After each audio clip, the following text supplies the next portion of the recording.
Late November, Unified Year 1926, Imperial Army's frontline area in the east, Salamander KAMPFGRUPPE'S garrison. A vast number of horses and vehicles are dropping off the cargo they transported. It's the arrival of the supplies we've been hoping for. I have to hand it to the supply unit, pulling off this superhuman feat despite the falling snow. The guys in the rear deserve praise for chipping away at this difficult job. Everything is being unloaded in an organized fashion and promptly turned over to the Salamander KAMPFGRUPPE. The shipment includes not only food and ammunition but cold weather gear, among other material necessary for a winter battle. For that in itself, I'm thankful. But humans always put themselves first. Commander of the Salamander KAMPFGRUPPE Lieutenant Colonel Tanya von de Geerchaff looks up at the gloomy sky, and a complaint slips out along with her sigh. All this is for use in the home country. Yes, Colonel. Cotton-padded cold-weather gear is much too thin for winter in the Federation. The sight alone is enough to make her frown while she watches the brand-new gear getting unloaded. This is no good. Tanya scans the receipt as her adjutant, First Lieutenant Serebryakov, nods awkwardly next to her. It's still essentially a list of things they don't have. In this ultra-practical wartime world, a major worry is how to obtain socks. To think that, driven to avoid frostbite though they may be, every single veteran officer from the lieutenant colonel on down would be worried about socks. The fact that Tanya had to rely on her connections to find any is a terribly unfunny joke. Thanks to General Winter, even the idea of holding training flights that are essentially trips to smuggle socks isn't beyond consideration. As far as Tanya has been informed, the Salamander KAMPFGRUPPE is actually getting preferential treatment when it comes to supplies. Since the group is serving directly under the General Staff, friends like Lieutenant Colonel Ugger are offering the best possible already. There's nothing better to hope for in the East. And on top of that, the Aerial Mage Battalion has received a replacement company of mages. We're quite blessed, considering that by simply running little delivery errands, we've been able to make a name for ourselves and get extra accommodations.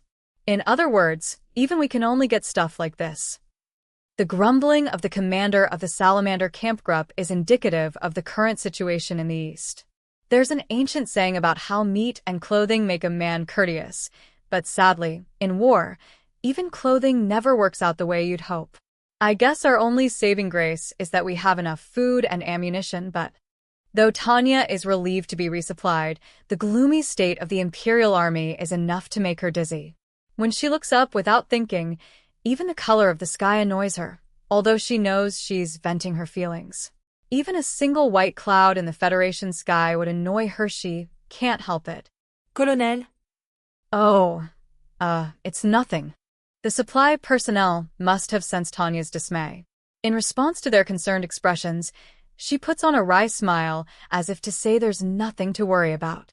Smiling calmly even when things are bad is a commander's duty.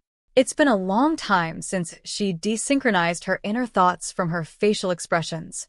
Having a fearless smile equipped as standard gear is a job she's gotten used to. I'm glad I had a chance to be here to observe. Sorry if I got in your way. You can keep working. Yes, ma'am. The soldiers swallow their questions and tactfully return to their tasks. It's wonderful how disciplined they are. I suppose I should be relieved that this is what the Imperial Army is known for, but I need to make sure the troops don't wear themselves out. Though their complexions are still all right, I can't deny that the snow and the cold are slowing them down. What would happen if we were cut off from supplies at this point? Requesting high-calorie rations to replace the insufficient standard meals already puts additional strain on logistics. Most of the supplies the horses and vehicles are struggling to bring us go straight into the soldiers' stomachs.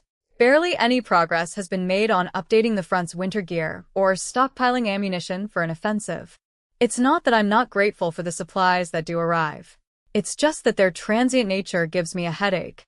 But Tanya shakes her head to clear away those pessimistic thoughts. In this irritatingly cold weather, even sighs become visible. It's time for her to leave before her gripes accidentally emerge as a cloud of white breath. Okay, Lieutenant Serebryakov, let's head back. Tanya calls her adjutant and sets off. Her destination is the building their forces requisitioned to use as a headquarters building. The defensive positions have been erected throughout the garrison village with the usual aim of securing the settlement's perimeter. Tanya smiles smugly at the thought of how much progress has been made if she can walk around openly without worrying about harassment attacks from enemy forces, partisans, or snipers. 2 officers freely walking side by side is truly a luxury. If other units stationed on the Eastern Front hear about the conditions the Salamander Kampfgruppe is enjoying, the stories alone will make them jealous. The level of safety that allows officers to come and go without needing escorts is enviable. This snapshot shows how incredibly unstable the situation has become in the East. Anyhow, we need to prepare for winter. Let's be frank, Lieutenant Serebryakov. What did you think when you saw that gear? Colonel, with that stuff, we'll be... Okay, I get it. That's fine. You don't need to say any more. Serebryakov's voice is even gloomier than expected, so Tanya immediately ends the conversation. Allowing the men to witness their superior walking around with such a grave expression can't exactly be called proper behavior for a commander. Once your job entails leadership, you can't be openly agitated. Sheesh, I want to wash this down with some hot coffee. Luckily, some happen to be delivered with a supply shipment. Is that true, Lieutenant? Tanya cracks a smile. That's good news. The fact that supplies are still reaching the front means logistics is functioning properly, and there's no doubt the Army put some thought into provisions, but for tense war zones like the Eastern Front, luxury items have a tendency to be low priority. The coffee rations are military grade, or, how should I put this? It meets the lowest standards possible while still being the genuine article. I won't ask for anything more, given our circumstances. As long as it's not that nightmarish ersatz stuff they serve in the General Staff dining room, I'll be happy to have it. Understood. Leave it to me. Serebryakov wears a winning smile. What an encouraging reply. Looking forward to it. Smiles are proof of composure. Hearing bad news all the time, by choice, is poor for mental health. Some amount of stress can be motivational, but too much of it is just as debilitating as not having enough. Time for a break. Tanya cheers up and follows Serebryakov back to their provisional headquarters. It's nice to have something to look forward to, no matter how small. If nothing else, happiness. Tanya brushes the snow off her clothes, hangs her socks in front of the hearth to dry, exchanges them for a spare pair, and then settles in as she finally gets to enjoy a chance to catch her breath. I empathize with that poet who missed the sun so well that it makes me sick. Give me more sun. I didn't know you were a poet, Colonel. I used to look down on poetry as a pursuit that was creative but unproductive. I was wrong. It's a very human, civilized way of thinking that deserves respect. It's because we inhabit the extraordinary that we can find joy in how easygoing the ordinary can be. So, are you going to serve me up some coffee? I'll aim to make it black as the devil, hot as hell, pure as an angel, and sweet as love. Serebryakov's only joking, but the quip, redolent with her wit and education, is utterly delightful. She leaves the room with a salute. What a capable adjutant. Ever since we were paired up on the Rhine front, I've been dragging her around everywhere and, well, from a human capital perspective, she's making the investment truly worthwhile. Following the completion of her training, she accumulated a host of experience and is undoubtedly a veteran. At least we can say that it's not a bad thing for the NCOs who form the foundation of the military to have their act together. The problem is that it's not the volunteer mages but the conscripts who have evolved into veterans. Tanya wants to cradle her head and moan. But the shortage of old-hand volunteers is a reality she has to deal with. War is lousy, but that doesn't mean we have to be lousy, too. I want to get out of here, but it's tricky. The Eastern Front right now is a literal quagmire. There's no way out. They can send tons of personnel to bulk up the front lines, and they can send a whole mountain of supplies to support those personnel, but all of it will simply be swallowed up by the enemy and the snow. Winter is dreary even in the Empire, but it's a world apart from the Federation's winter.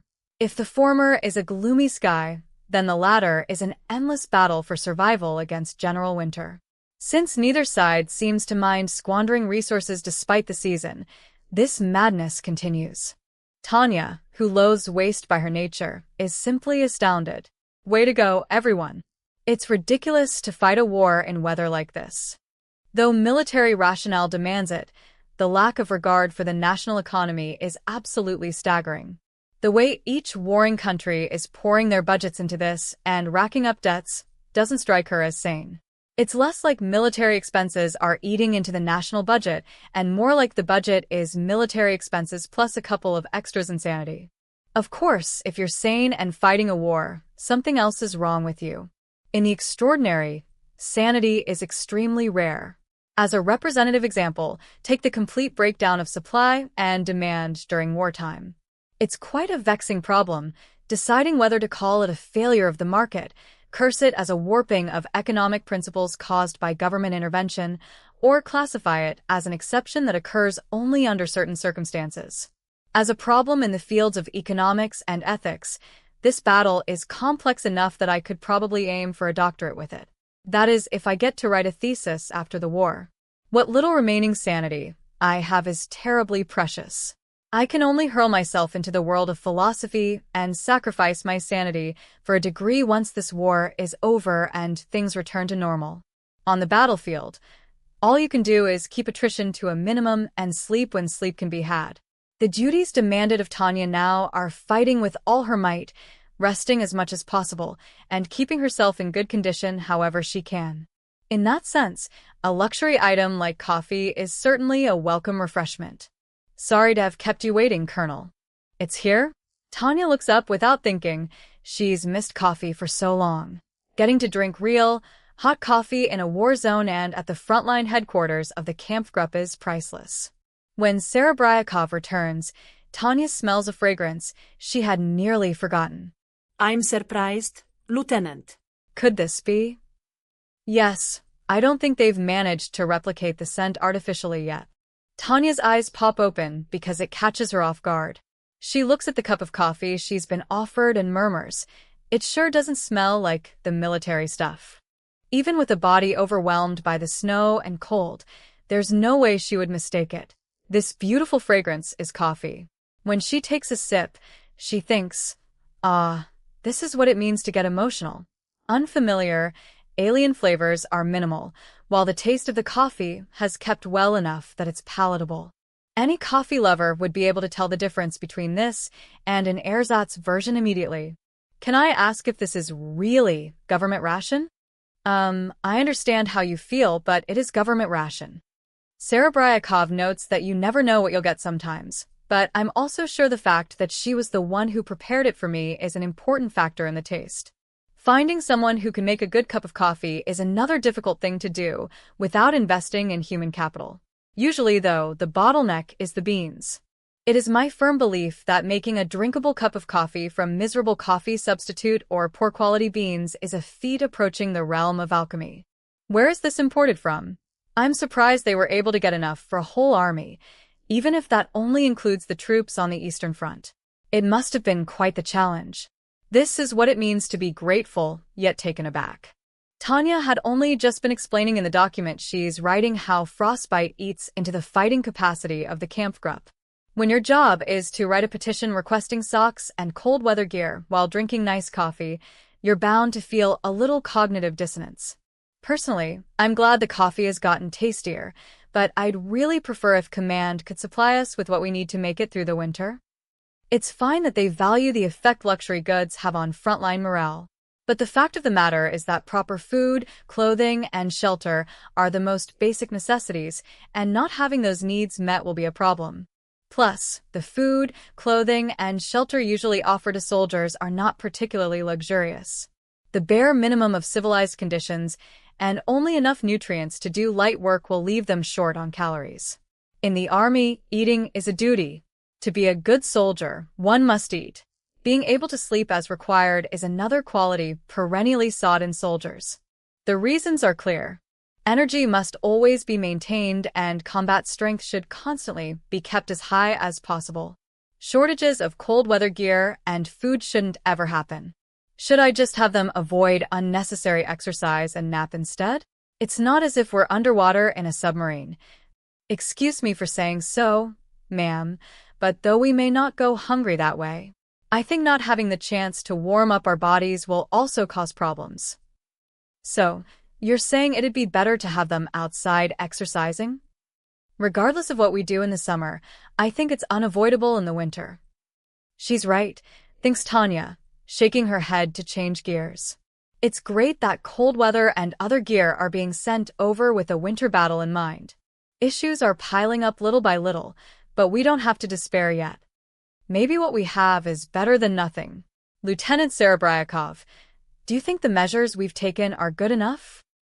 Regardless of how things go in November, it'll probably be rough in the long run. I imagine the situation will get dicey in January and February once it really gets cold. Tanya understands what her troubled adjutant is saying between the lines. It was a mistake to not anticipate needing to fight a winter battle in Federation territory. I guess even for the Service Corps led by General von Zetor, shipping existing cold weather gear to us is the best they can do. That said, it's the same thing as the headquarters not understanding what conditions are like out in the field. Since no research was done on what a winter battle in the Federation would be like, they ended up sending cold weather gear that was only marginally better than nothing. Whether socks, underwear, or anything else, the gear was based on the environment the home country expected rather than the realities on the ground. It's better than not getting anything. I have to admit that. Half a loaf is better than none. I'm not sure whether the Service Corps slipped up here, or if we should be relieved that they came through with the bare minimum at all. There's no question that they're taking what measures they can with the limited railroad situation, pushing the supply lines to their breaking points.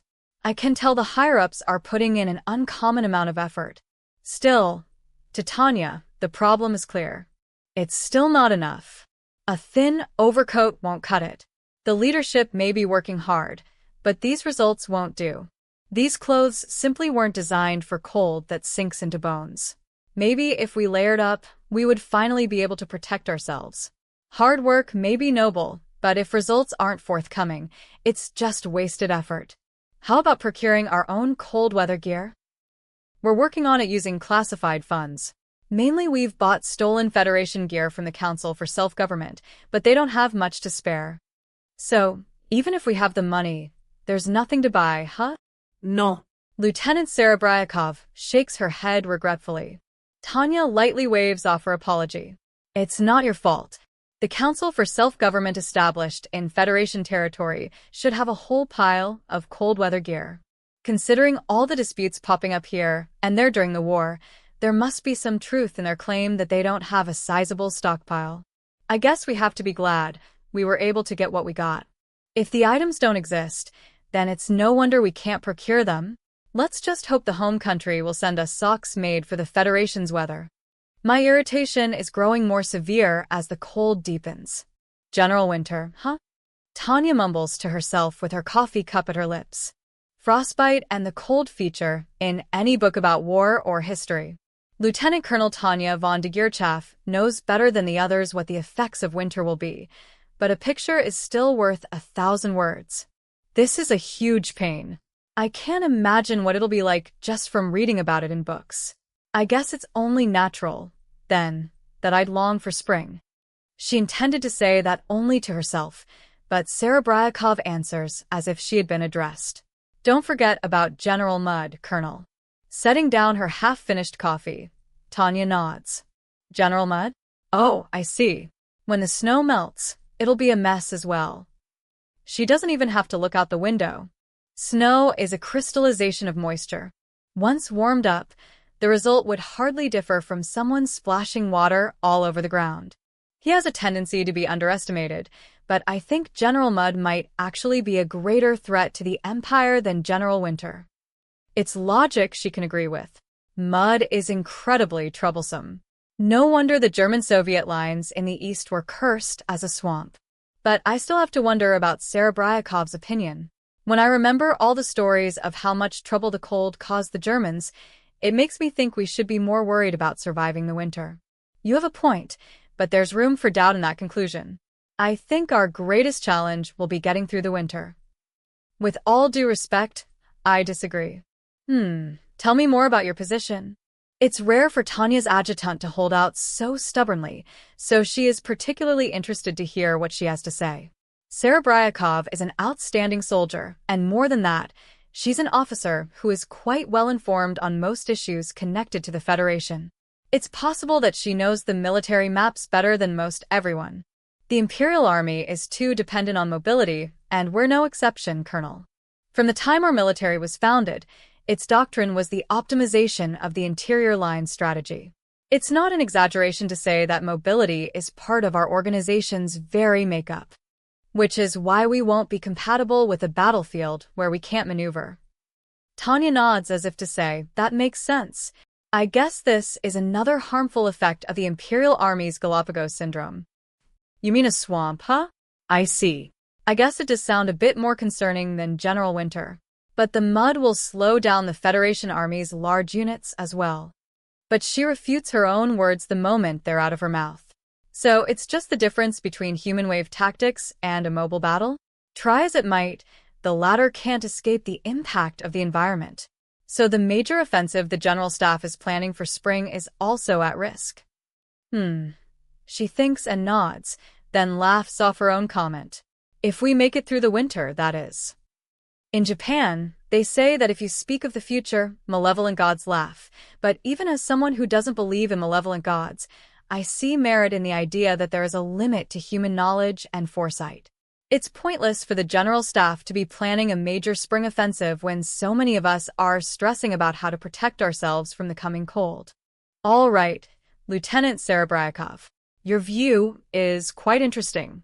I'd like you to write it up as a report. I'll try submitting it to the General Staff. Are you sure?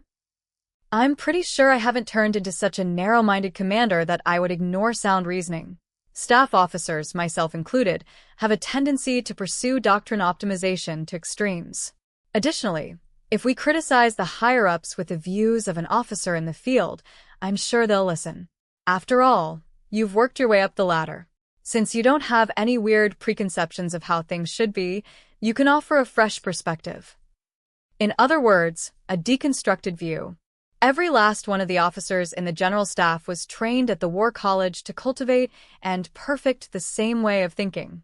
For better or worse, the homogeneity of ideas leads to a weakness against the unexpected. It's like an immune system. Specializing to handle only one pathogen means that any other disease can wipe it out. Variety is the essential factor in winning a war. Problematically, Tanya conveys the fact of the matter she can't put into words via an expression like she had sucked a dozen lemons. The Empire has become too homogeneous. Their home country is a war machine of unparalleled precision, but by its nature, it is overly specialized in interior line strategy, in other words, operations within its own territory. If these unanticipated foreign campaigns continue, that problematic contradiction will grow to a point where brilliance in the field can no longer make up for it. A little precision in an organization can actually make it harder to correct distortions. We're about as unlucky as you can get. There are so many problems with equipment that's optimized only for the climate and terrain of our home country. The more I think about it, the more those issues seem to pile up. Are we reaching the saturation point? Before Tanya realizes it, she's practically groaning. Turning her leaden eyes to the scene outside the window, she sees the unit covered in flurries of white as the soldiers struggle to distribute supplies. This snow is really a curse. I guess those who came before us said that weather was the most formidable factor. The accumulating snow is already disturbing. Whoever said, when it rains, it pours, really knew what they were talking about. Even after all this melts, the Imperial Army will be trapped in the quagmire. It won't be anything to laugh at when the earth itself becomes unreliable. Neither the infantry, the armored units, nor the horses and trains used for transportation can escape what happens on the ground. Aerial mages are an exception in the Imperial Army, whereas armor is the main thrust. The ground troops are liable to have their mobile combat units stuck fighting a war against the mud. Until Serebryakov pointed it out to me, I was too focused on the immediate problem of making it through the winter. This tunnel vision is worrying. I'm terrified of armored unit attrition to the point that I don't even want to think about what might happen. It's a bigger problem than the limits of our maintenance capabilities. This is simply hopeless. The Empire's armored units were formed under the assumption that they would be deployed domestically. To put it another way, it's assumed that they'll operate in environments where maintenance facilities are relatively nearby. In the East, that's a dream beyond hope. In the end, we'll be swallowed by the mud? As Tanya grumbles, she looks up at the ceiling. The Imperial Army General Staff may not be as clueless as Being X, but that doesn't change the fact that it's struggling with a change to its business model. Lieutenant Serebryakov, in the list of equipment that the Council for Self-Government or whatever can offer us, was there anything about maintenance facilities? There are 2 if it's 4 simpler Federation-made vehicles they seized. I'm sure there was something in the official notice about that. But she shakes her head apologetically. There still aren't any factories where we can fix our own vehicles. We're operating under the assumption that anything damaged beyond what the repair company can handle will be sent back to the rear. And where do we get the truck that can do that kind of recovery mission? According to the report. But Tanya doesn't need to ask Serebryakov to know. She's being sarcastic. With a look of disappointment and not so much as a chuckle, Tanya answers her own question. You don't need to answer that, Lieutenant. Do you know already? This is what it means to have to wince, like, clearly. Having been operating the tank recovery vehicles at full capacity for so long, there's no lack of rumors that they're down, too. It's painfully obvious. So many tanks have broken down that we need a vehicle to recover the tank recovery vehicle. That's the harsh reality we must face. At least I can wash it down with bitter coffee, she thinks, reaching for her cup, but right as she takes a sip, the phone line she recently had the field engineers install begins to ring. Perhaps Serebryakov intends to give Tanya time to finish her coffee, because she moves to answer it. She has a brief exchange with the caller before summarizing for Tanya. Captain Ahrens has a suggestion for you. Tanya says she'll take the call and reaches for the receiver. The signal quality itself is good. But when she gets the report from one of her trusted commanders, she has the feeling there is noise mixed in. Due to a shortage of antifreeze, the number of realistically operable tanks has plummeted? Yes, that's correct, Commander, her subordinate answers, his voice coming through clear. If that wasn't the case, she really would have asked again. So? How many do we have? In terms of combatability, all tanks are functional as cannons. What I want to know is how many we can use in maneuvers. Can we assume they're all fit for combat maneuvers? We have so little antifreeze. Honestly, it's impossible for all of them to sortie fully operational. How many can? He must not want to say. In a reluctant voice, Ahrens conveys the numbers the company of tanks is facing. 6.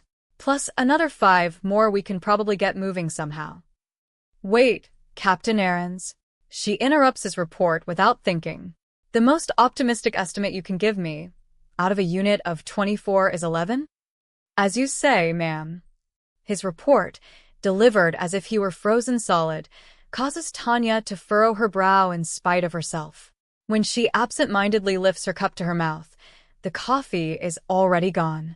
Clicking her tongue, she glances at Serebryakov to order a refill and then turns her attention back to the receiver. That's quite a shock, Captain Ahrens. You're essentially combat ineffective then. The Salamander Kampfgruppe has a single armored company. The number of tanks originally assigned the company was 24. And now, even an optimistic estimate says that over half are mobile. In other words, not even 50% are left. From a military perspective, that's annihilation. At least it's not as if we lost tankers, who take many hours to train.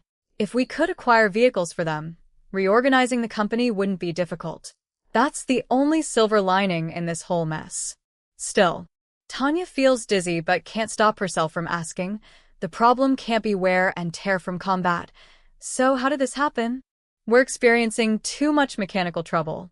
We have nearly a full complement of tanks with 21 vehicles, but we're not sure when we'll be able to repair the 10 that have broken down. What do the factories say?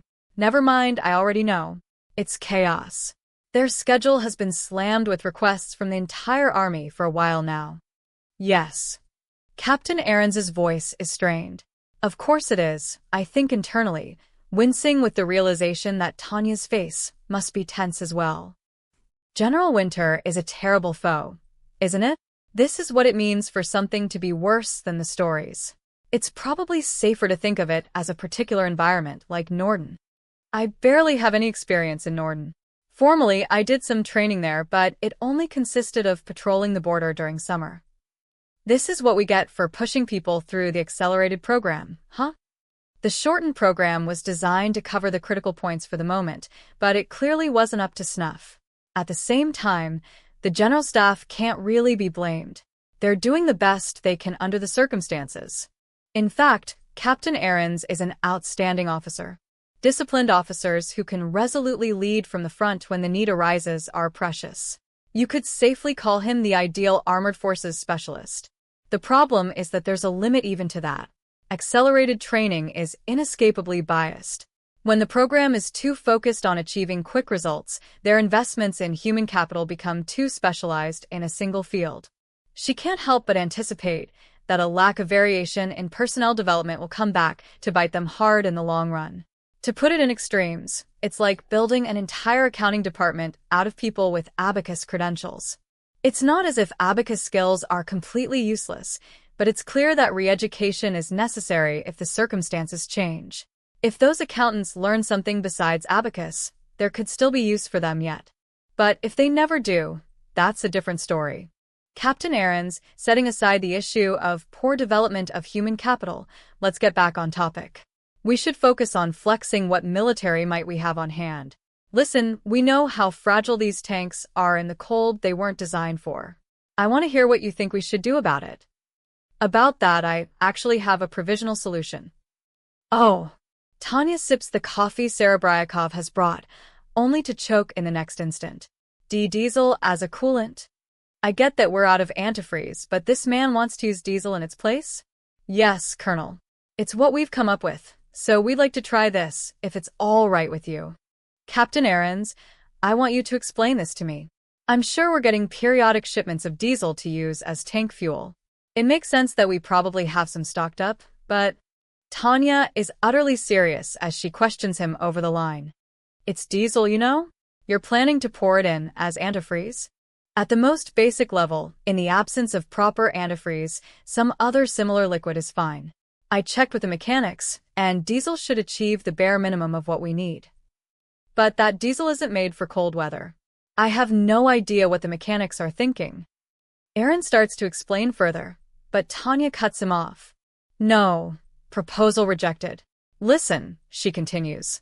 The coolant pipes probably don't even have the coating to handle non-standard substances. Are you saying it's fine to circulate diesel fuel so close to a diesel engine? The plan is difficult to fathom for Tanya. They say necessity is the mother of invention, but isn't this a bit reckless? She furrows her brow. If they weren't speaking over the phone, she would have unreservedly sent him a look questioning his sanity. I'd like to request permission to test this on one of the tanks currently in maintenance. All right, hold on a minute, Captain Ahrens. If you're that serious, I'll consider it.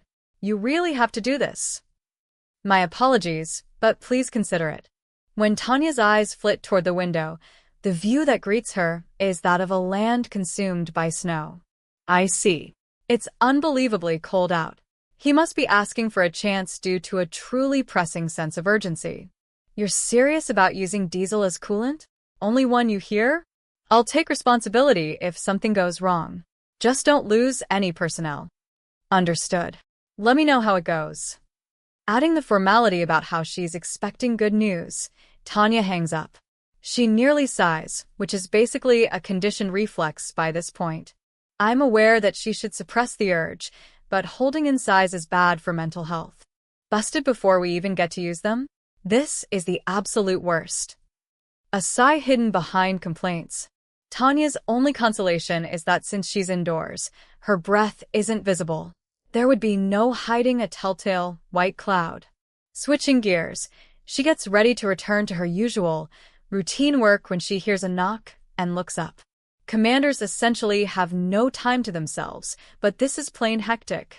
Tanya hears the sound of footsteps and the rustling of someone brushing off their clothes.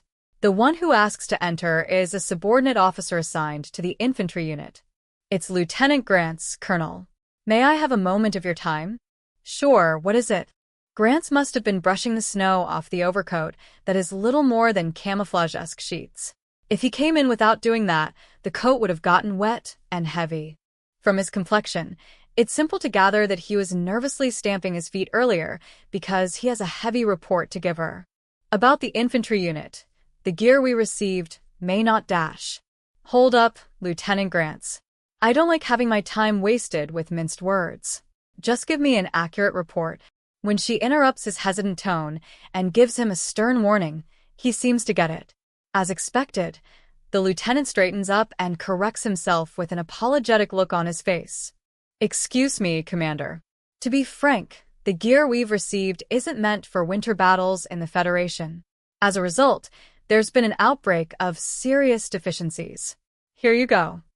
He hands her a formal written report. It's a document written jointly by First Lieutenants Grants and Tospan detailing the struggles the infantry forces are facing. Mages, who regularly move with blistering speed at high altitude, get gear that comes with a measure of cold protection, and they're adequately educated about how to protect themselves from the elements. So, Tanya officially dispatched Grants to look after the screw-up Tospan, which seems to have produced results. Unfortunately, they aren't the kind I can be genuinely satisfied to hear. Their weapons are freezing? Shit, I figured that might happen in the worst-case scenario, but it's too soon. It's still November, for goodness sake. Yes, it's just as you say. Of course, we're doing everything we can to make do with what we have. Is there anything you can do? The advisor sent from the Council for Self-Government told us to pour hot water over them. Tanya's reaction is uncertain after the latest revelation in this sigh-worthy exchange. The advice from the local specialist is fairly reasonable. If machinery oil freezes, solving the issue with hot water isn't necessarily a bad idea if a little crude. Operating a firearm without adequate lubricant causes a degree of wear and tear that makes people want to cover their eyes. But even if it galls, a gun that shoots is better than one that doesn't. Well, if we're looking for a logical solution, that's certainly one. But, Lieutenant Grants, do the soldiers have adequate access to boilers and fuel to make that happen? Frankly, we don't have enough. The rest of his report, delivered in an apologetic voice, isn't exactly pleasant. The mages are helping out here, and there even though it's prohibited. That's something Tanya can't ignore. Right when we should be conserving the strength of our mages, we're using them as hot water dispensers instead? The reason it's prohibited in the first place is because we can't afford to let our mages become exhausted before we even enter battle. Sadly, if we need hot water, the law of conservation of energy will be merciless. We can't make something from nothing. It's inevitable that if we can't secure enough fuel, some of the troops unable to stand the cold will redesignate the mages as human heaters. Officially, they're being told not to do that, but something's gotta give in these conditions. If it's not one thing, it's another. I appreciate the Council for Self-Government's advice, but it's going to be virtually impossible to implement on a regular basis. Lieutenant Tospan says we should at least warm up the machine guns. Tanya furrows her brow in spite of herself. Keeping the core of the infantry's firepower operational certainly isn't a bad idea, but unfortunately, it's become difficult to supply the machine guns with enough bullets. If this were the Rhine front, where we had great access to supplies, we could get by with a boatload of consumables and ammunition. But that's too much to hope for given the supply situation of the Imperial forces deployed in the East. Conserving ammunition and focusing on what's necessary to keep their weapons operational.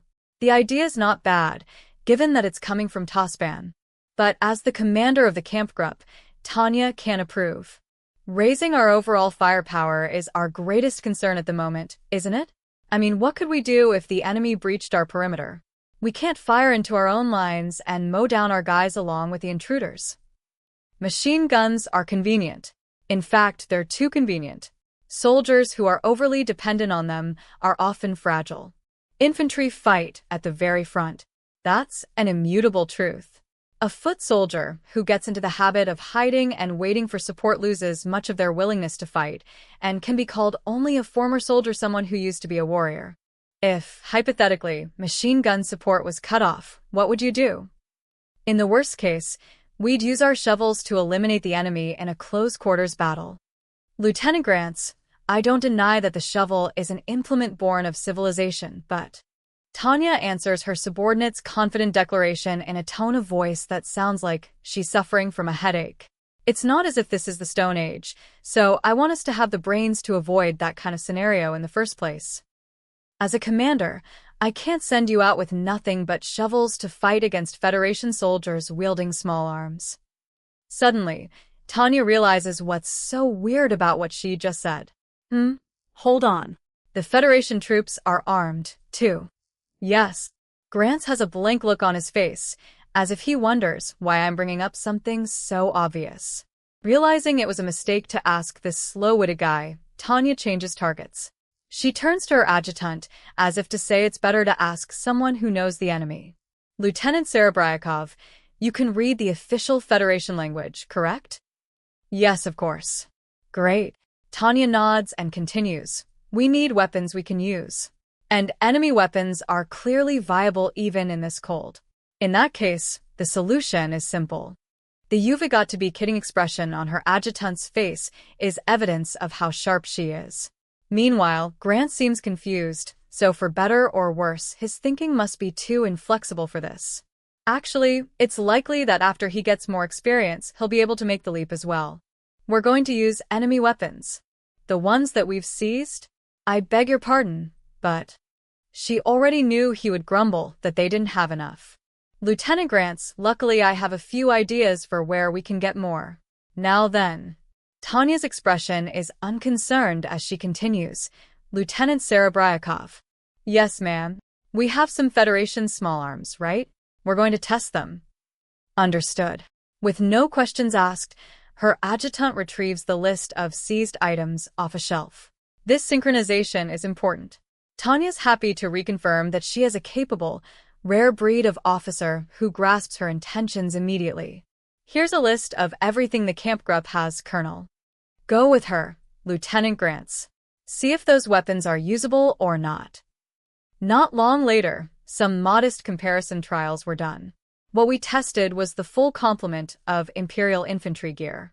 After comparing all the gear the Imperial Army uses, besides computation orbs, with their Federation counterparts, our findings are shocking. Basically, all our equipment has been subject to Galapagos syndrome. What year is this? Are we basically dodo birds? Cooped up in her office, Lieutenant Colonel Tanya von de Geerchaff sorely laments the situation alone. The main reason she's cursing her fate is because the higher-ups completely misjudged this environment. Overall, the Empire's design philosophy is terribly flawed. The Federation-made weapons are so simple that even if someone was drunk, they could take these guns apart, clean them, then put them back together again. And they're built to last to boot. The Imperial Army's standard-issue gear doesn't even compare. Our weapons were designed by forcing everything to their limits, producing high-performance pieces that are overly complex. It's a gap born of both the Imperial Army's strategic environment, where potential enemies lurk in every direction, and the Federation armies, which has to take a fearsome winter into account. It's only a matter of time before we and our pointlessly sophisticated machines will be overpowered by our enemy and their keen sense of what's good enough. In this day and age, we should be designing by subtraction, not addition, huh? The Imperial Army Weapons Division had laughed off the Federation's tools of war as crude, but they must have been lacking in imagination. They thought a system with redundancy would be more resilient than a system that was pared down as much as possible. In pursuit of their one solid chance of victory, the military planners came up with the interior line strategy and optimized everything for domestic mobile battles to raise the possibility of success, even a tiny bit. This instrument of violence of unparalleled precision, the Imperial Army, ended up like the Japanese flip phone, another product of Galapagos syndrome. In a different market, it's incredibly uncompetitive. Every moment counts in capitalist competition, sure, but if you're a minute or even a second late in a war, you might pay for it with your life. Which is why Tanya has to acknowledge the issue head-on. Shit, so the Federation is a bunch of penguins? If we're going to adapt to this environment, we've got to become penguins too. The Imperial Army had been scoffing at the Federation Army as birds who couldn't fly, but if the enemy can fight in an environment it's specialized in, then we're the ones who are left writhing in agony.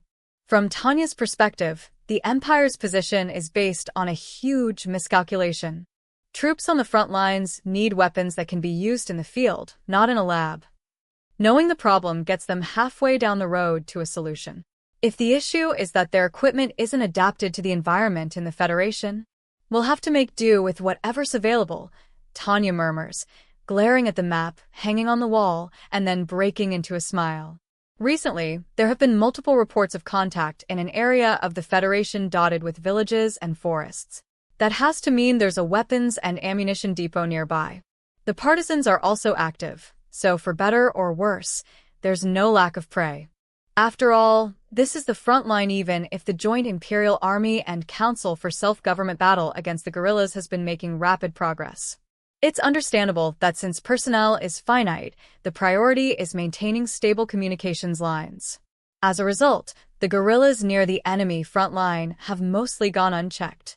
Busy with preparing for winter laboring to build fortifications while also securing supplies and the issue of readying the troops for cold weather. Surely, none of the Imperial Army units have been able to do anything much more proactive than defending themselves. Which is why Lieutenant Colonel Tanya von de Geerchaff summons her trusted vice commander and adjutant, then immediately hands out orders. Major Weiss, pick enough troops to form a company. A company, ma'am? That's right. I'm putting you in command. Take the best we've got. Yes, ma'am. Her subordinate with the grim face has probably already made up his mind. She senses his fierce will to bravely carry out whatever mission it might be. What a dependable guy. If I'm going to form a unit, may I ask what its mission will be? Plunder. Underst, what? Plunder? C'est, Colonel? She's surprised at their high-pitched questions and twitching expressions. Even if it's not on par with the scream, they still manage to capture shock better than any lesser artist. Tanya can't help but wince. She didn't even know these two were the type to have faces this expressive. And her adjutant had been silent until just now. She must have been caught terribly off guard. What? It's a joke. Aren't you gonna laugh? This is how Tanya had planned to lighten the mood. Seeing how hard Weiss is trying to relax after that explanation, it's clear that the joke failed. Apparently, I have a different sense of humor from these two. Please spare us any jokes we can't laugh at. The lieutenant is right. If you'll excuse my saying so, that was too much. I'm merely a soldier who follows the law of war and other military regulations. I have no intention of putting our fatherland at odds with modern legality. I had assumed that since we've spent a significant amount of time together, we would have begun to share the same sense of humor, but the harsh reality is a slap in the face. It's tricky to compromise between differing aesthetics. That said, Tanya recomposes herself. Even if her subordinates are a bunch of warmongers with a deficiency of humor, as long as they do their jobs as pros, she can't even really call that a fault. The tragic reality is that our supply lines are being paralyzed by the Federation winter. More than anything, Tanya boasts a talent for looking at herself subjectively. She's been aware for a while now that the only notable feature of her personality is how seriously she takes everything. Naturally, I've been working on that. She's struggling to incorporate some humor. But perhaps she isn't making much progress. Essentially, it's causing chaos. Since her jokes are somewhat lacking in humor, she can't rule out the possibility that her subordinates see her as straight-laced. It's no wonder she ventures to focus on work in a matter-of-fact way. Her voice retains a business-like tone as she begins to explain their situation with her eyes on Weiss. The Council for Self-Government has been established through the good offices of General von Zetor, and our logistics situation is improving. But we can't expect things to instantly turn around. Even if security in the rear improves? Unfortunately, yes. This is another point on which Weiss is a pro. Whenever the topic changes, he deftly matches the mood. His handling of the conversation is sound as he nods to show he understands. I like the stability of his attitude that makes it clear he grasps the situation. Stability of the rear is a major factor. And the joint counterinsurgency battles with the Council for Self-Government have been no small success. But on a most basic level, if we don't have things, nothing can happen. Meaning the distribution improvements aren't reaching us in the field? Exactly. We have the route, but the critical thing at the moment is the cold weather gear. Production isn't meeting demand. Once you're an officer, you're forced to acknowledge the challenges the Imperial Army is facing whether you want to or not. So maybe it's only natural that Serebryakov is nodding. She's always keeping an eye on the logistics situation beside Tanya as her adjutant. Tanya has no doubt her two subordinates understand the situation. It probably doesn't need to be said, but she says it anyway.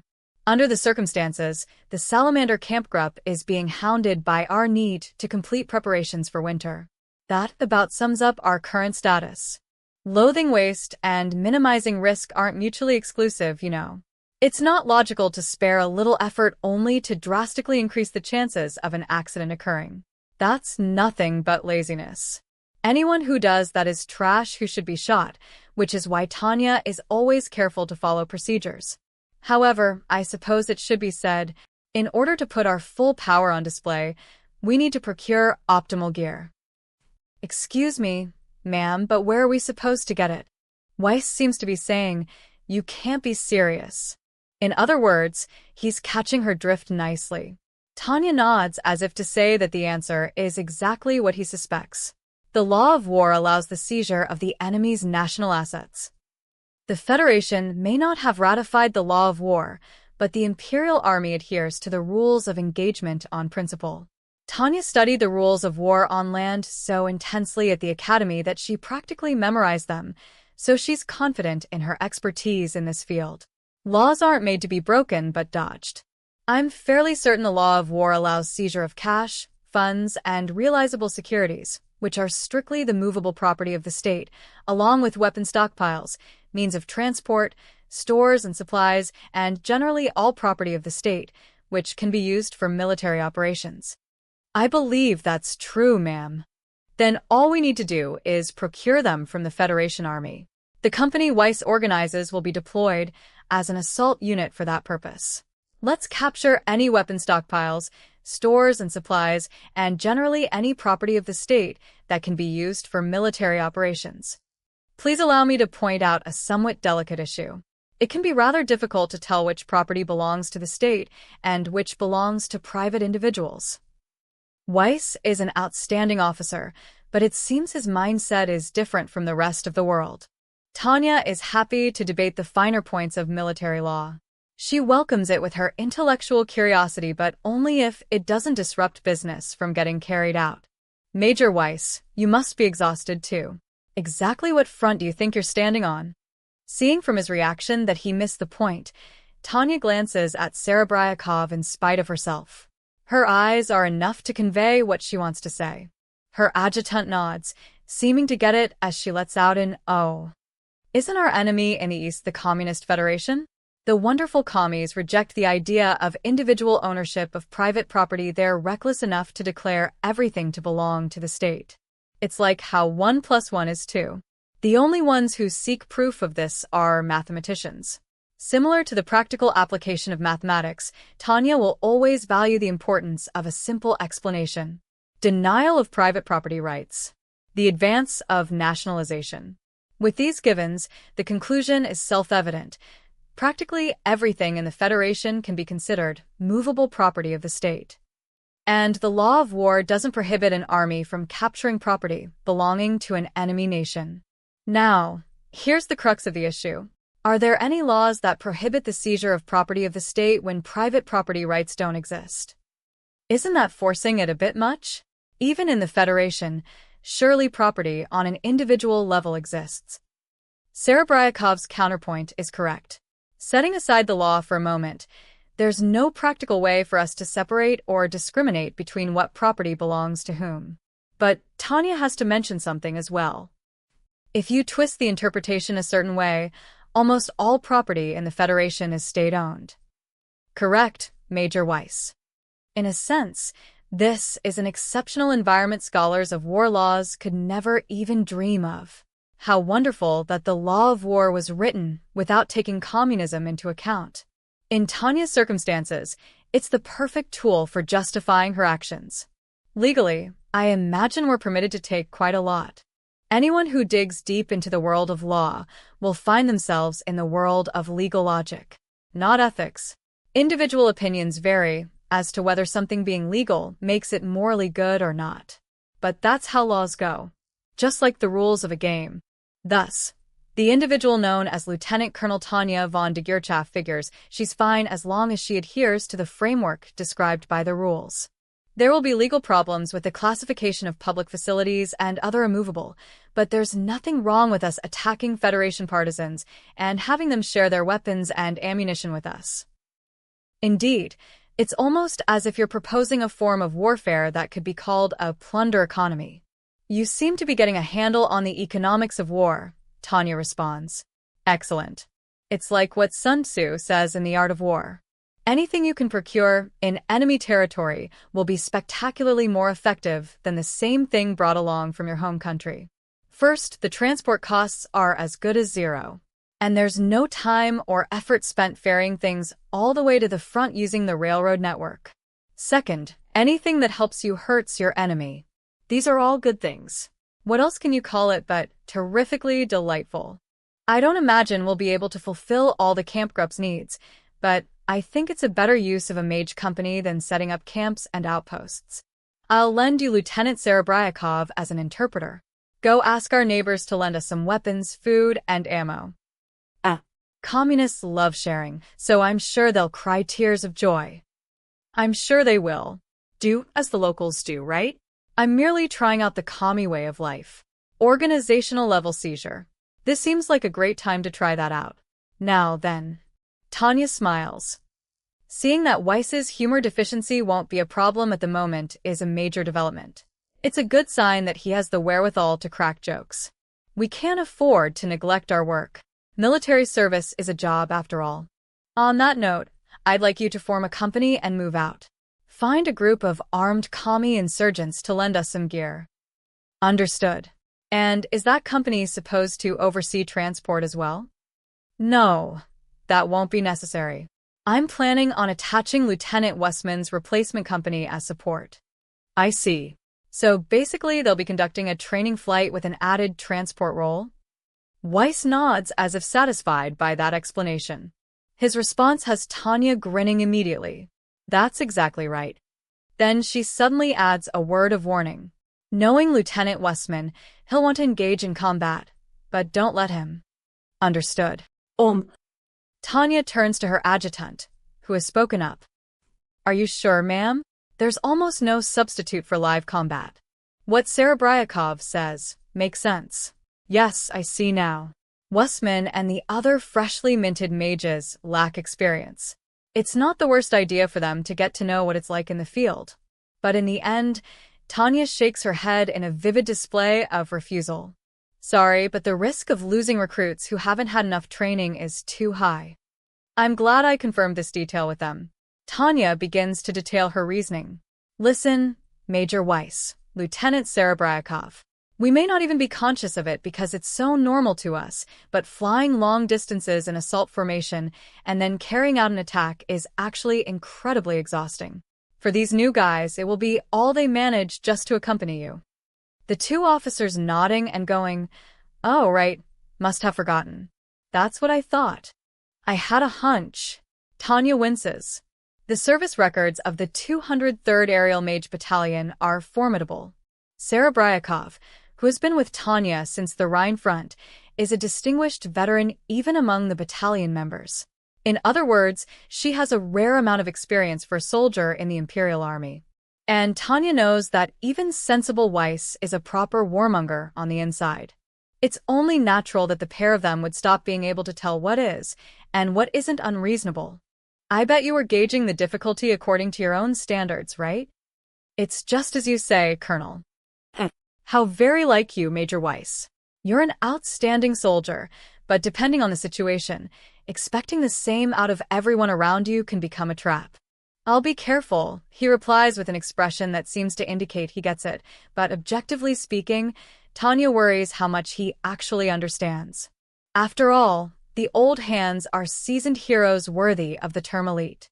Not a single person in the whole roster of the 203rd Aerial Mage Battalion is either a named mage or otherwise skilled enough to be worthy of the title. A run-of-the-mill long-distance assault is something they've done countless times. Raiding partisan camps and hidden Federation Army supply bases to collect some souvenirs isn't so tough. Sadly, most people in the world find that an incredibly trying feat. From an objective standpoint, we're talking about assaulting a base after infiltrating deep into enemy territory. It's self-evident that anyone who isn't a veteran will get worn down just by accompanying those flying the mission. That alone will be plenty of experience for the new kids. I beg your pardon, but what is our primary mission? Acquiring supplies or training the new soldiers? I don't deny that it'll be difficult, but while the overarching goal of the mission is to acquire supplies, I'd like you to focus on minimizing casualties of the recruits as much as possible. The answer to Weiss's question has to be clear. We mustn't forget the logic of he who chases two hares catches neither. With that in mind, Tanya advises her subordinates on their simple plan.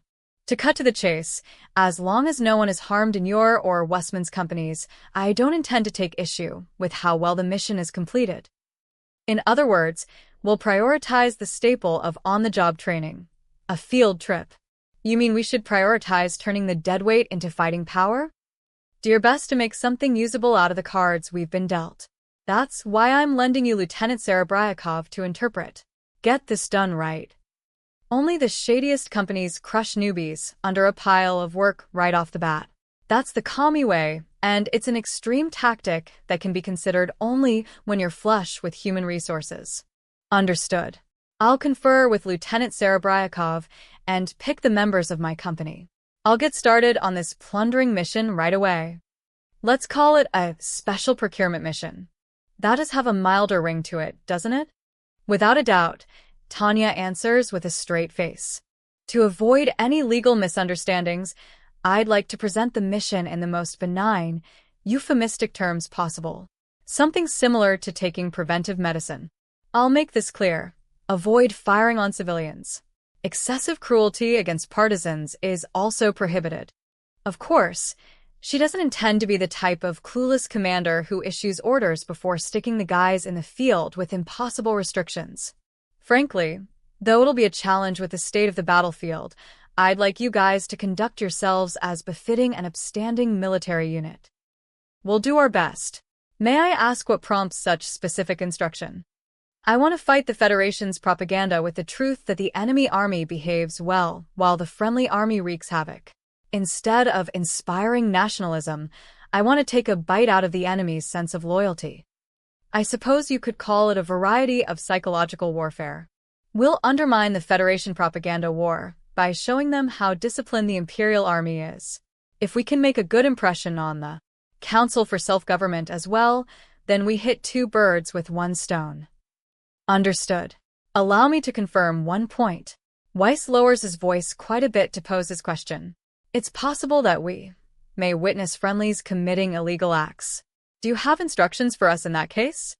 There's no doubt that any behavior violating military law benefits our enemy. I find it hard to imagine anyone in our unit would dare, but if you see someone on our side doing such a thing, deal with it strictly and fairly. Are you sure? Since you won't have any military police with you, you can take provisional measures as necessary.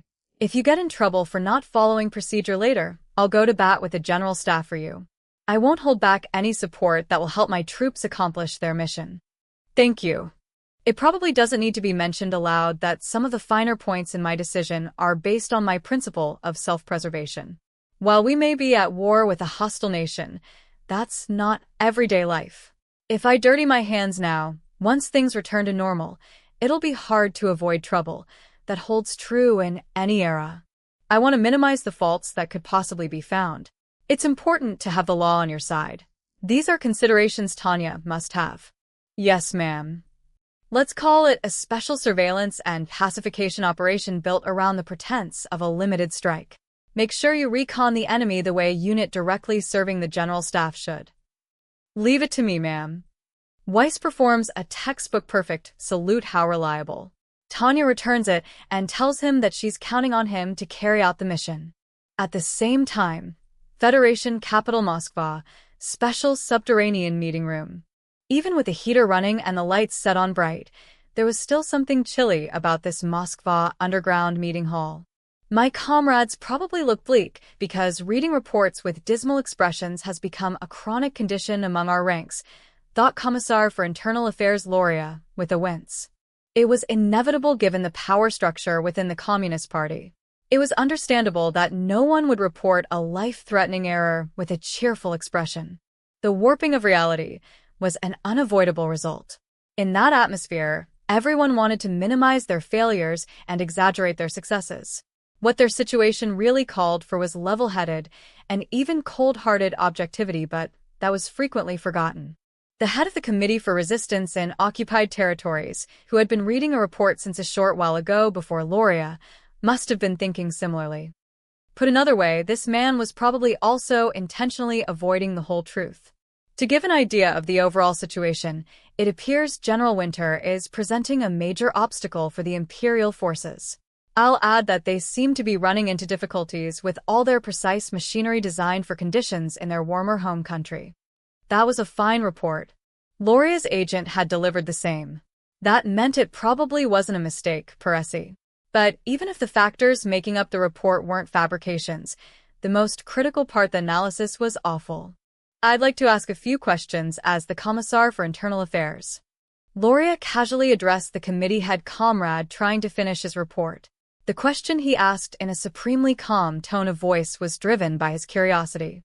It's great that the Imperial Army is having a hard time, but I'd like you to tell our comrades here how much power they can actually bring to bear against us.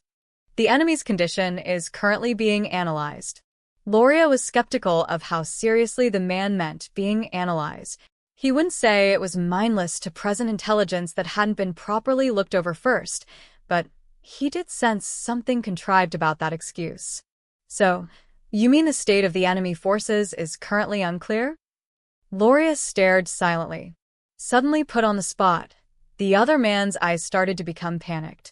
The sight of him anguishing over what excuse to make next was simply too disgraceful. While Loria could understand the feeling of wanting to present only good news at meetings, there wasn't any reason he should respect it. This is only a rough estimate for reference purposes, but...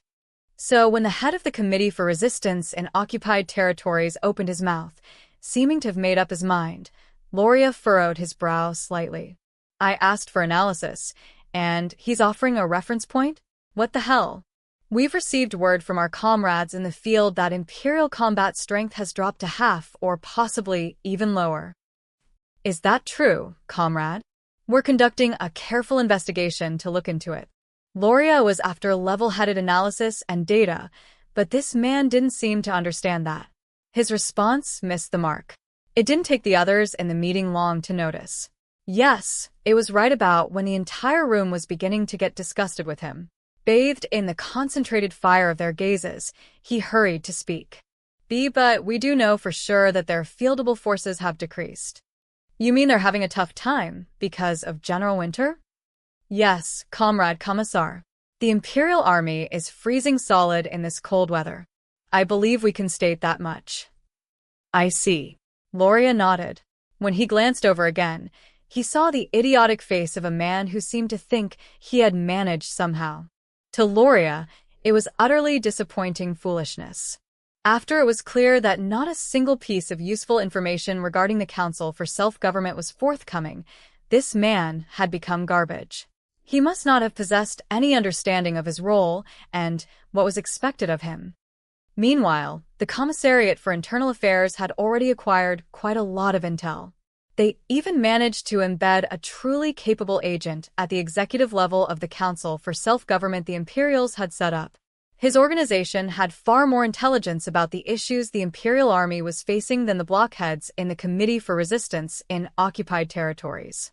It was certainly in a tough spot. But then again... Loria smiled wryly. There were blockheads forgetting that the enemy wasn't the only one suffering. And apparently Loria wasn't the only one who couldn't stand it. Several people in uniforms who had been silent until now suddenly spoke up. Your claims seem to conflict with the report from the 13th Air Army. Far from maintaining air superiority, it's uncertain whether we're even managing to keep a balance. I understand you're doing what you can, comrades, but please don't ignore the reality that our planes are outdated compared to the Imperial Air Fleet. The rebuttal was a perfect example of smoothing over the truth. From Loria's perspective, It seemed like the faces of the soldiers listening to such nonsense were like wolves ready to tear into their prey. I'm sorry to contradict you, but the 13th Air Army is made up of mostly new models. The problem is the amount of material available. The soldier dispatched from the Federation Army's General Staff sounded disappointed. It could be argued whether it was for better or worse, but either way, their repeated defeats in the field may have left their political senses dulled. The military was regaining the courage to report inconvenient truths. As far as Loria could tell, it was regressive behavior. But even if it was simply their honest opinion, stemming from a realization that their preconceptions were no longer lining up with reality and offered while at the mercy of aggressive political discussion, these thoughts were still worthy of attention. It's strange. If the Imperial fleet is frozen on the runway, then what exactly are we fighting against? This is an official warning for our comrades in the military. You need to watch what you dash. The blockheads, finding themselves at a disadvantage, began to argue, and Loria brought down the iron hammer. That's enough, comrades. He scanned the room and, upon receiving a nod of silent approval from the General Secretary, began to speak. I'd like to report what the Commissariat for Internal Affairs has learned.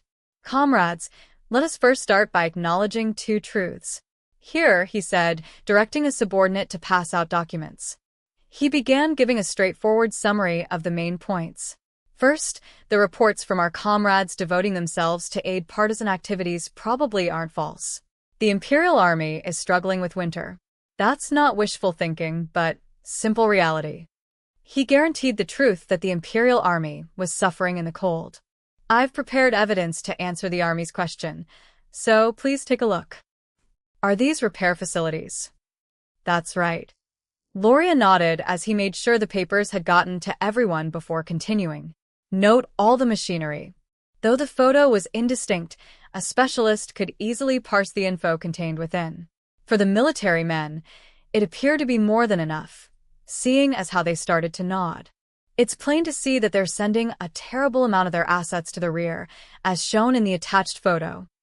It was no wonder Federation Army General Staff officers gasped at the sight of the photo from inside the repair facility. It was a mass of classified information. The things the Imperial Army was desperately trying to hide had been laid bare.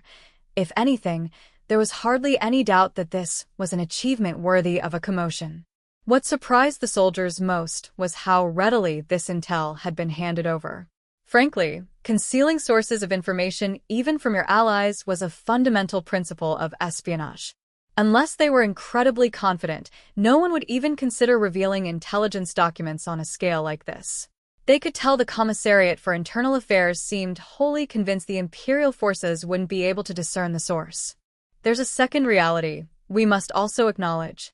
Unfortunate as it may be, the Imperial Army is learning quickly.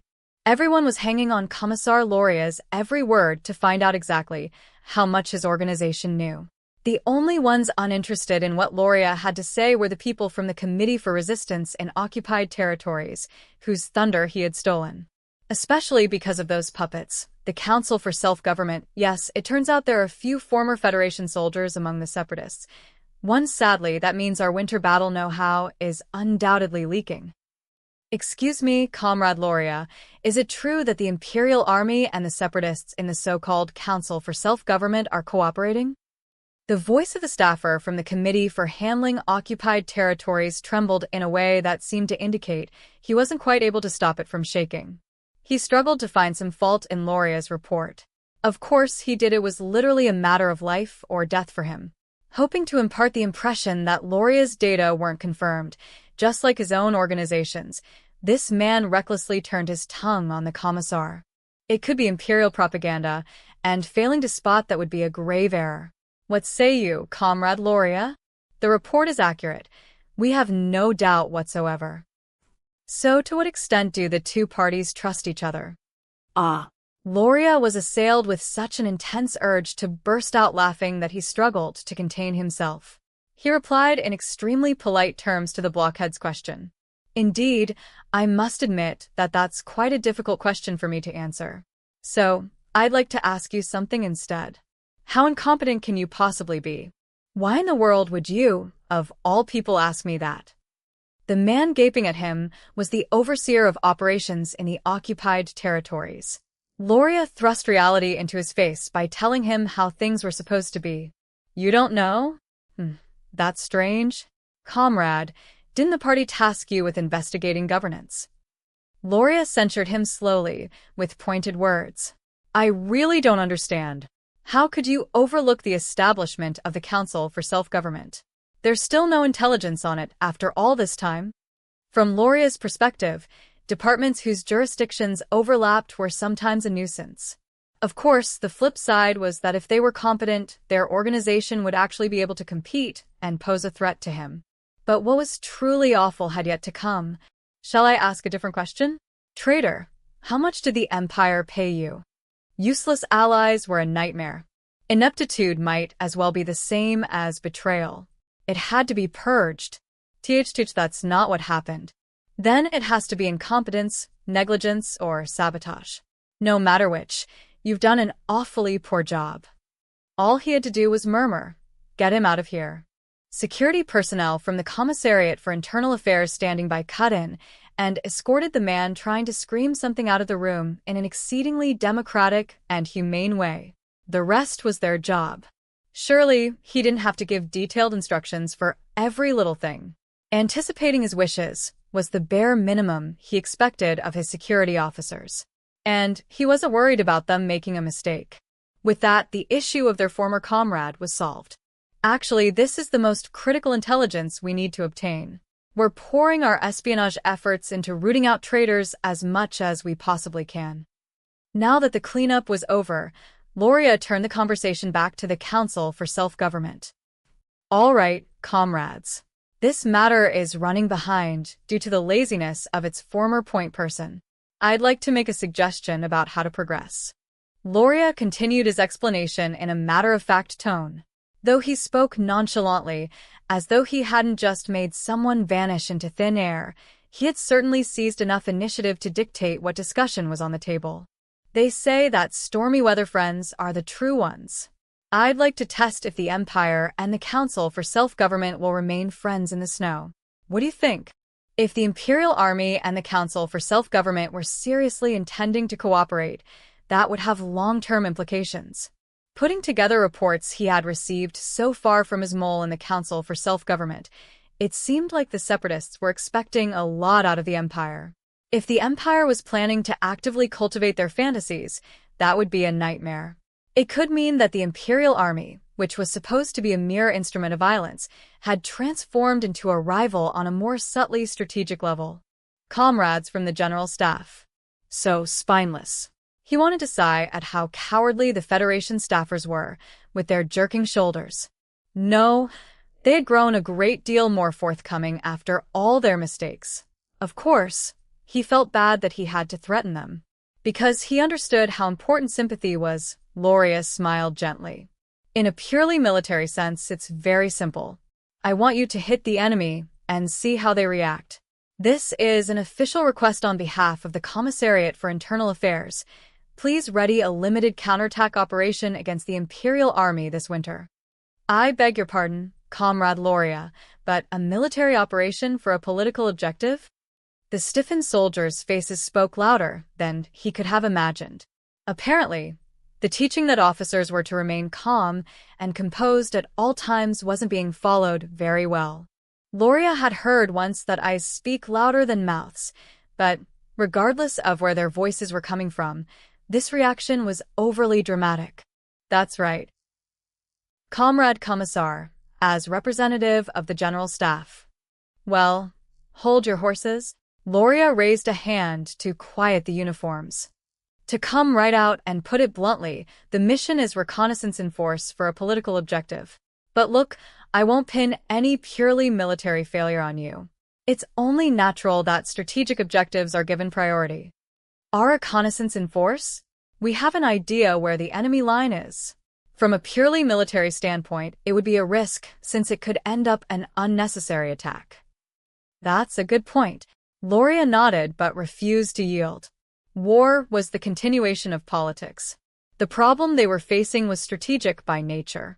Knowing the relationship between the Imperial Army and the Council for Self-Government was absolutely essential for long-term planning, especially because this is a good chance. Let's make this a joint operation by the Federation Army and the international community to add in some cooperation between countries. It's not a bad idea to tack on other elements if we're already going to take military action for political ends. Does that work for you? Loria asked his boss with his eyes and received an affirmative nod. In that case, he moved the discussion to the next phase. All right, shifting into operation planning. What sort of support do we have from the Unified States? Currently, a convoy is delivering supplies, but there's a problem. Since exporting directly to us would violate some of the Unified States' domestic laws, the cargo has to take a detour through a third country, so it will take some time. Loria smiled and continued making preparations. If there was a problem, it simply needed to be solved. And since Loria knew this was also a solid step forward in bringing his love to fruition, it was important not to rush things. Early December, Unified Year 1926, Federation Territory, in the vicinity of the Multinational Forces headquarters. The Federation took the lead in forming a multinational unit to display its international ties. The stated objective was to present a joint effort between a group of allies from a diverse group of countries. Internally, it was also explained that this was a trial unit that could serve as the basis for gaining joint operations experience fighting against the Empire. Put plainly, the Commonwealth was reluctant but eventually agreed to the Federation's proposal, though the jury was still out on whether this was a good or bad outcome. Thanks to that, I miss the ocean something fierce and can't even pop into a pub to down a pint. True horror is serving the crown. The Commonwealth Army's Lieutenant Colonel Drake was muttering to himself. It took only one written order before he was on a joint mission with the Federation Army. Due to the unique chain of command, his powers of discretion were vast. He nearly burst out laughing the moment he was handed the paper that read, "Cooperate to the greatest extent possible in support of this request." It had been written in such old-fashioned language that he might as well have been the royally appointed captain of a ship of the line back in the age of sail. But, man, I'm supposed to do my very best to meet the Federation's request? He was to provide what support he could to the Allied nations' operations with good faith and respect. In other words, he didn't have to do anything impossible. It wasn't even necessary to employ his skill and experience to come up with a clever interpretation of his orders. No matter who read it, it was clear that he had the right of refusal. The Commonwealth military leadership had given a mere lieutenant colonel the right to turn down the headquarters of the Federation Army. And how did the Federation even? As a member of the Commonwealth forces, Drake naturally hesitated to say, "Accept those terms?" He stepped outside to be prudent and winced. The Federation Army Joint Operation Force had formed under a banner of beautiful ideals to promote international cooperation, and its doors were wide open. But the result was a jumble. Anyone who examined the origins of all the gathered soldiers could speak positively about the broad global impression this force gave off. Even if they looked only at the military affiliations, there were Commonwealth, Federation, and Free Republican troops. A closer look revealed members of the Entente Alliance's government in exile's army, as well as volunteers from the Unified States. Challenging the lone Imperial Army was a diverse resistance. Multiple ethnicities had come together to fight against the massive empire.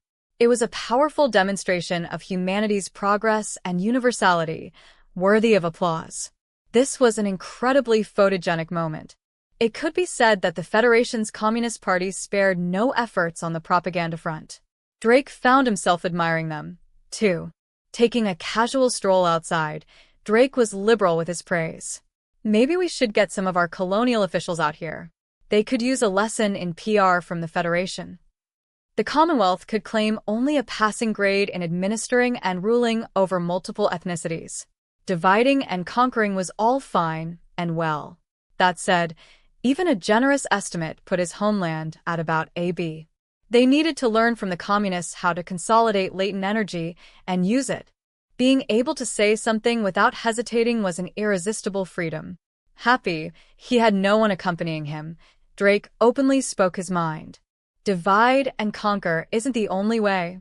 Though it's not that applicable during a civil war, We need to learn the finer points of bringing people together when we're fighting against a foreign power.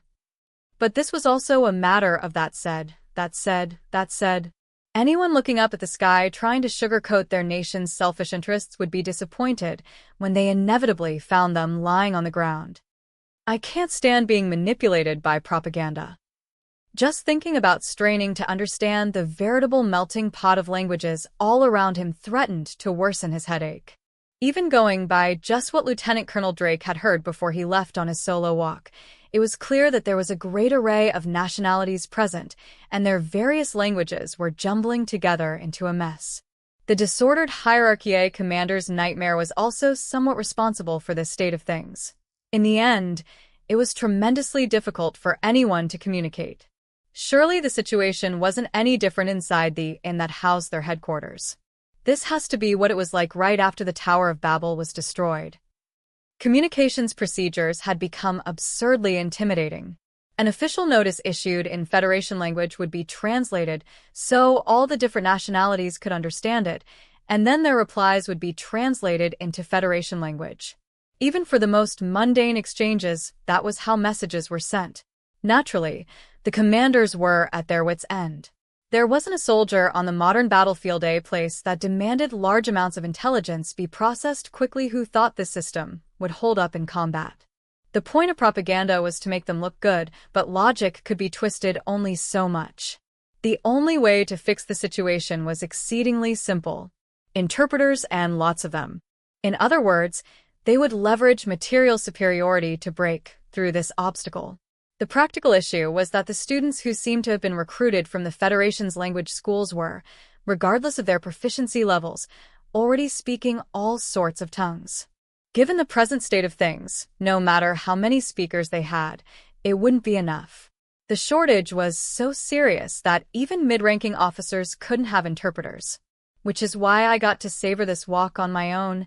Drake sighed as he spotted a soldier coming his way. Colonel Michael. A Federation commander waved in greeting as he approached. Drake couldn't speak his language, either. But they couldn't very well hold a conversation via gestures. Excuse me, I'll get an interpreter. Oh, I doubt we need one, Mr. Drake. Drake was trying to show with gestures that he was going to go find someone but suddenly froze and stared fixedly at Mikel. How nice to hear my mother tongue. But I never dreamed you would speak it, Colonel. You'll have to excuse me, it's been a while since I've heard that dialect, and I don't much care for it. The words coming out of Michael's mouth were unmistakably Drake's native language. Moreover, it was the Orthodox Queen's dialect. When did this man have the chance to hear Londinium's upper-class accent in a far-flung place like this? The world is just full of surprises. You can say to my face that my Queen's dialect is rusty, that's fine. It's been too long my tongue is having a hard time getting around the words. You usually have an interpreter, though. A leash. No one can converse freely while standing under guillotine. His comment was a bit too explicit to claim he was hinting at something. He wasn't pulling any punches with those metaphors. That said, Drake understood how Mikel felt. Things political officers shouldn't hear, huh? You mean things I don't want them to hear? Huh. Drake laughed as he nodded. A world where a Mage Corps major had to take such steps to protect himself simply to have a friendly chat with an ally was unthinkable to Drake. Mikel, smiling wryly, was for better or worse the epitome of an honest soldier. Why would a career military man be doubted by the motherland he swore loyalty to? What a cold, heartless era we live in. In these wintry modern times, the chilling truth threatened to freeze not only Drake's bones, but his very soul. It must be hard for you, Colonel. If you'll forgive me for asking, will it be necessary for a stray bullet to tragically strike that political officer? No, not at all. You needn't trouble yourself about that. Oh, that's a surprise. You think so highly of that Lilia Ivanova Tanechka woman. Drake didn't have a very good impression of her. Frankly, she was disagreeable. More precisely, he personally didn't like her. Regardless of who she was as an individual, a professional soldier such as Drake couldn't accept a political officer as a friend. Consequently, he didn't think of her as a fellow human being, but as a political officer. Names are things people inherit from their ancestors. The tool known as a political officer should simply be addressed as political officer, right? I'm not sure a specific name is necessary. Honestly, it's hard to treat a dog sniffing around your friends like a person. I thought I could cull a stray for you. I suppose I should show you the proper respect and answer truthfully. That one's better than most. No, I'd go as far as to say that she's much more decent than the rest. Drake was sure he was gaping like an idiot. If Mikkel didn't speak so fluently in the Queen's dialect, Drake would have wanted to ask whether he might have misunderstood the meanings of better and decent. I do beg your pardon, but do you actually mean what you said? That political officer is one of the better ones? That one's better? Did the definition of the word change dramatically while I wasn't paying attention? Drake thought of Lilia Ivanova Tanechka only as a strange member of the Communist Party. And really, that was simply because that was the label he gave to political officers. It was hard to associate any of them with better or decent. Colonel Drake, I speak only the truth. Bathed in Drake's "you've got to be kidding" look, Michael's tired expression didn't budge. Considering the possibility that we could have been sent someone awful, I think it would be productive to get along with who we have. Terrible. That's the only word for it. Drake spat and looked to the heavens. Was the pale sky a symbol of this merciless world? He longed for the overcast gloom of his homeland. Could a battlefield really be this absurd? He wondered. This chill really sinks into your bones, huh? Drake commented, shrugging. If he didn't, he wouldn't have been able to remain sane. So, may I ask why you invited me to this secret meeting? To thank you. And, well, to apologize. I heard from Comrade Ivanova that Lieutenant Colonel Drake from the Commonwealth Navy was kind enough to put in a good word for me. What's that supposed to mean? Drake shrugged again. Suddenly, you seem strangely distant. What's the matter? I doubt communists and liberals can get along. Oh, it may be presumptuous, but I think they can. I may not look it, but I'm a soldier who came here to fight in defense of freedom. I'm not sure I can get along with communists who came to support the Communist Party. You've got to be joking. So this is what it means to burst out laughing. What a twist. It was unavoidable that laughter erupted over the chilly Federation snowfield. After a good laugh, Drake had to admit defeat. You got me. I surrender. That said, he continued, as long as the communist is a brother-in-arms, it's no problem, is it? You can't choose your family, but you can choose your friends. If I've chosen a communist for a friend, I've got to put up with his eccentricities. He chuckled and continued, we've been underestimated. We didn't come up on land just to chase after the Federation Army's ass.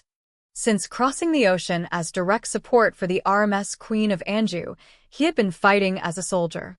He wasn't here to be protected. We're here to fight a war shoulder to shoulder with our brothers in arms.